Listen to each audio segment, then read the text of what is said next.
Okay. So say you have a manuscript and you found someone wonderful with a BA to edit it. How does one go about approaching things like small press? Like especially trying to find one that is right for their manuscript. First of all, what I did was I researched the presses I was interested in, and I did that. There are some great online authors groups that they talk about their experiences with the different presses and stuff. One of the ones I frequent a lot is absolutewrite.com. That's Write, W-R-I-T-E. Every press has its own thread, and yes, there are people who don't like them and people who do like them, but you learn to read between the lines and see what's an actual red flag and what's someone who's going, "Aw, they did take my book, they must suck, boo." So see if there are actual red flags and see if there are actual problems with them, or if they're actually a legitimate good small press. Work on your cover letter a lot. Make sure it sounds professional. Make sure you don't come off as some writer who thinks that they wrote the next Harry Potter and therefore they have to take you or else sort of thing. There are some letters out there like that. And make sure you understand their submission guidelines. If they're asking you for the first 5 chapters of your book, don't send 10. If they're asking you for the first 5,000 words, don't automatically double it thinking, oh, for sure they're totally going to read past this because I'm awesome.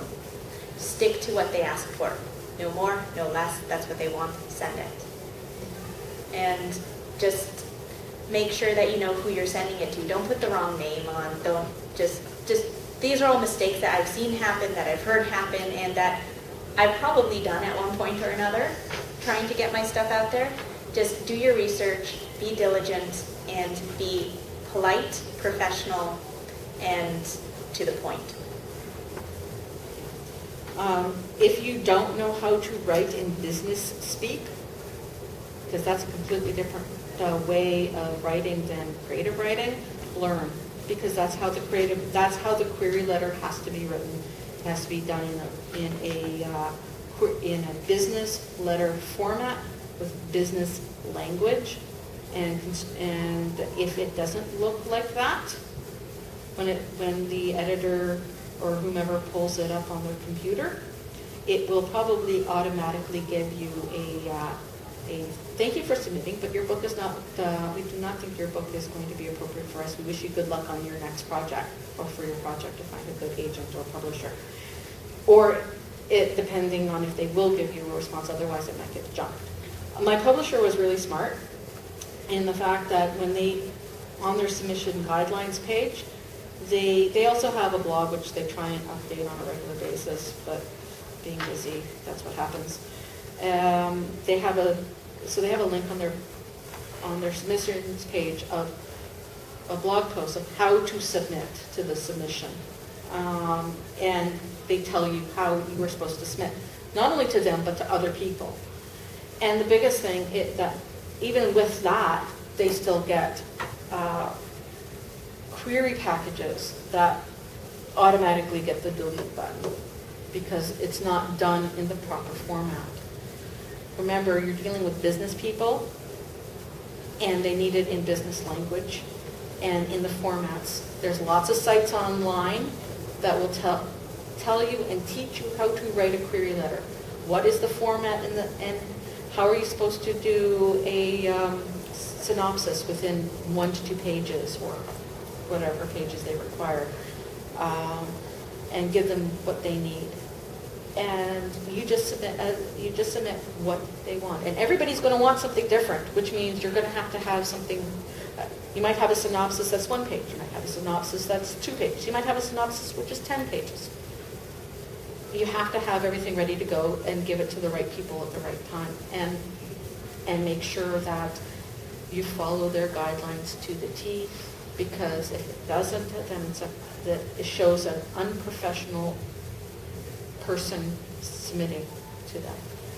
Another thing that you should do in the query letter, distill your novel down to a paragraph. Put that basic idea, the basic theme of what your book is about down in one paragraph.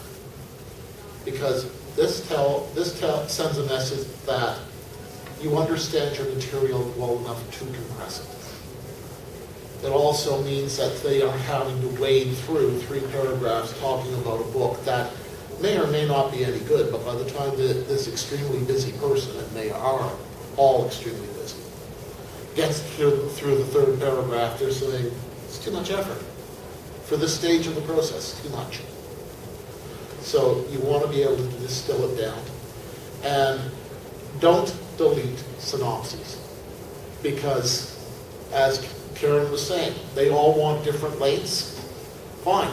If you've already got a 1-page synopsis, but the last 3 people you've sent to want a 3-page, well, that somebody who wants a 1-page is coming up again, so save yourself the time. But always go back and reread your synopses before you send it in.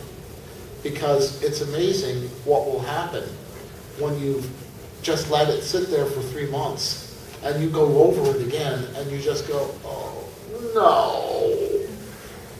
I shouldn't, I couldn't, I was that stupid. And yes, you were. Yeah. And I was. And I think everybody at this table has probably been. And at one point or another. Yeah. Edit